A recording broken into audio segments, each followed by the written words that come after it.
Dana White stays back and runs it.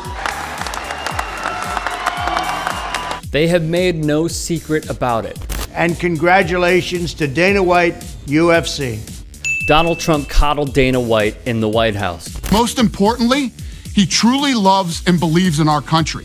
And White cozied up to the wannabe dictator, riding his coattails.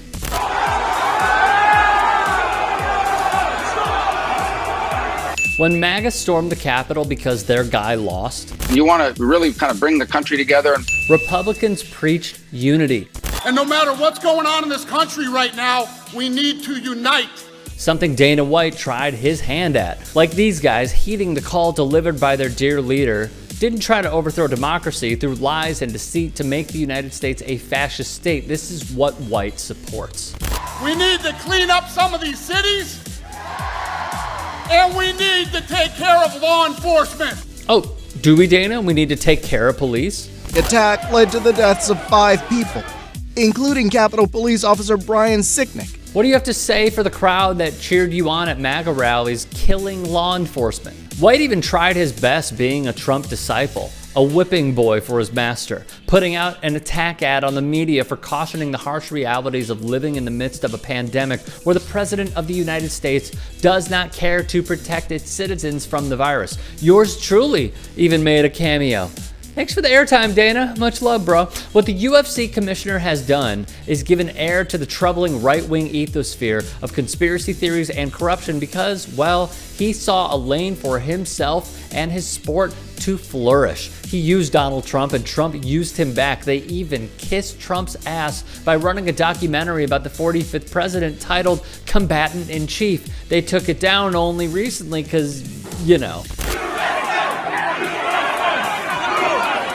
In the wake of one of the most significant attacks on U.S. soil, White has yet to disavow the insurrectionists or the president who incited them, wrote Kareem Zidane, one of the other media members featured in White's attack video. Dana White, the head of the UFC, has allowed conspiracy theories to fester within his fighters' ranks because it benefited him directly. Ex-champ Tito Ortiz, an anti-masking idiot in Huntington Beach, California, paraded false information about the election. Jorge Masvidal labeled Joe Biden a communist. MAGA cosplayer actor Colby Covington, an admitted sellout, put out posts of voter fraud, which Twitter flagged, along with Eddie Alvarez and Proud Boys supporter Tara LaRosa.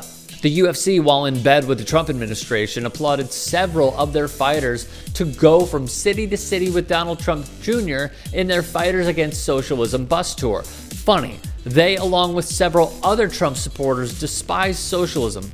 Yet, Tito Ortiz, a conspiracy theorist, received a PPP loan on June 8th for a total of $32,292. The loan is in the names of both Ortiz and Triple JJJ LLC. Pat Miletich, a UFC Hall of Famer and 2-time member of the DUI Club, was in the crowd with the insurrectionists and proudly took part on January 6th. Miletich Fighting Systems, founded by MMA legend and outspoken libertarian Pat Miletich, took out an $8,700 PPP loan on May 1st. Former UFC fighter turned broadcaster Brendan Schaub also dabbled. During the period Schaub was telling his podcast listeners COVID was no big deal, Brendan Schaub MMA found it real enough to take out a $22,427 PPP loan April 29th. If you're 25 and you're not a socialist, you have no heart. And if you're 40 years old and you're not a conservative, you have no brain. Then there's Jorge Masvidal, who railed against socialism. Masvidal remains a client of First Round Management, who received a $4,620 PPP loan April 8th, a $10,000 EIDL April 18th, and a $140,000 EIDL June 30th. FRM President Malki Kawa took out a $39,300 loan August 4th. It remains a mystery. Do they hate socialism or do they pander to those that just don't understand it? Lastly, after Conor McGregor's loss to Dustin Poirier at UFC 257, White was asked a question that showed internally how the walls are closing in. He's worried.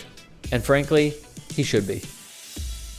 If you'd like to hear more thought-provoking content like TYT Sports on Facebook and to help in my journey to keep media independent, go to tyt.com/Rick.